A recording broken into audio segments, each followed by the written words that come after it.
Hello everyone, চলে এসেছি নতুন আরও একটা ব্লগ নিয়ে। আজকের ব্লগটা শুরু করলাম। আজকে একটুখানি বাইরে খেতে যাব। কারণটা তো তোমাদের বলেছি, বার্থডে উপলক্ষে আজকে ভেবেছি সবাই মিলে আজকে বাইরেই খাওয়া দাওয়া করব। তাই জন্য সব বিকাল মোটে অনেক 5টা বাজে সবাই মিলে একটু ভালো সময় কাটালাম। সারাদিনের কাজ ব্যস্ততার মধ্যে এমন ছোট ছোট মুহূর্তগুলো সত্যিই অনেক ভালো লাগে। বাইরে ঘুরলাম, একসাথে খাওয়া দাওয়া করলাম, আর সবচেয়ে বড় কথা, দিনটা হাসি খুশিতে কেটে গেল। জন্মদিন মানেই যে শুধু কেক কাটা আর পরিবারের সঙ্গে সুন্দর স্মৃতি তৈরি করা। জীবনে বড় বড় সব সুখ সবসময় আসে না, কিন্তু পরিবারের সাথে কাটানো ছোট ছোট মুহূর্তগুলো সবচেয়ে বেশি মনে থাকে। কালকে বরের বার্থডেতে বাইরে খেয়ে গিয়ে বুঝলাম, ভালো থাকার জন্য কিছু বেশি সময় লাগে না, প্রিয় মানুষগুলোর সঙ্গে পাশে থাকলেই হয়। কিছুর মধ্যেও নিজেদের সময় বার করে নিতে হয়। জন্মদিন প্রতি বছরই আসে, কিন্তু প্রতিটা জন্মদিনের স্মৃতি আলাদা হয়ে থাকে। কালকের দিনটাও আমাদের জীবনে সুন্দর। আমি সবসময় বলি, সুখ মানে অনেক টাকা খরচ করা নয়, প্রিয় মানুষগুলোর সাথে ভালো কিছু সময় কাটানো, ভালো মুহূর্ত কাটানোই আসল সুখ। অনেক দিন পর বাইরে গিয়ে শান্তিতে খাওয়া দাওয়া করলাম।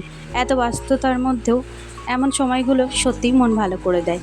ভিডিওতে আমি ছোট ছোট মুহূর্তগুলোই সবসময় আমি তুলে ধরি, আমি আপনাদের সঙ্গে শেয়ার করি, যেগুলো আমার জীবনে বাস্তবে ঘটে। কালকের এই সুন্দর দিনটাও আমি তাই আপনাদের তো এই ভিডিওটা দেখে আবার সেই দিনটার কথা মনে পড়বে। তাই এই ছোট ছোট স্মৃতিগুলো ক্যামেরায় ধরে রাখাই ভালো। জীবনে অনেক ঝড় ঝাপটা আসে, কিন্তু পরিবারের মানুষগুলো পাশে থাকলে সব কিছুই সহজ মনে হয়। কালকের দিনটা সত্যিই ভালো কেটেছে। করব, দেখুন দিনটা কিভাবে কেটেও গেল। জন্মদিনে সবাই অনেক বড় বড় প্ল্যান করে, কিন্তু আমরা সাধারণভাবেই দিনটা কাটাতে চেয়েছিলাম। বাড়ির সব কাজ করে রেডি হলাম, তাই বেরিয়ে পড়েছিলাম। বাইরে গিয়ে মনে হচ্ছিল অনেক দিন পর একটু ফ্রেশ হলাম। খাওয়া দাওয়া করলাম, ঘুরলাম, অনেক ছবি তুললাম, আর এই দিনটাকে স্মৃতি হিসাবে রেখে দিলাম। সবচেয়ে ভালো লাগার বিষয় হলো সবাই মিলে একসঙ্গে সময় কাটানো। যে স্মৃতি লুকিয়ে থাকে সেটা আমরাই জানি। আজকের দিনটা খুব স্পেশাল ছিল, ভালো লাগলো।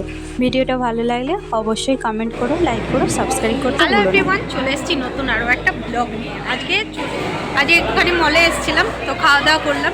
আর ভিডিওটা দেখো লাস্ট, ভালো লাগলে অবশ্যই লাইক করো, সাবস্ক্রাইব করো, আর আমার পাশে থাকো, তাতে আমার আরও ভালো লাগবে যে তোমরা আমার ব্লগ দেখো। ভাববে না যে কে দেখছে, তোমায় কে দেখছে না, আমার কেউ দেখলেও আর মাথা ব্যথা যায় না।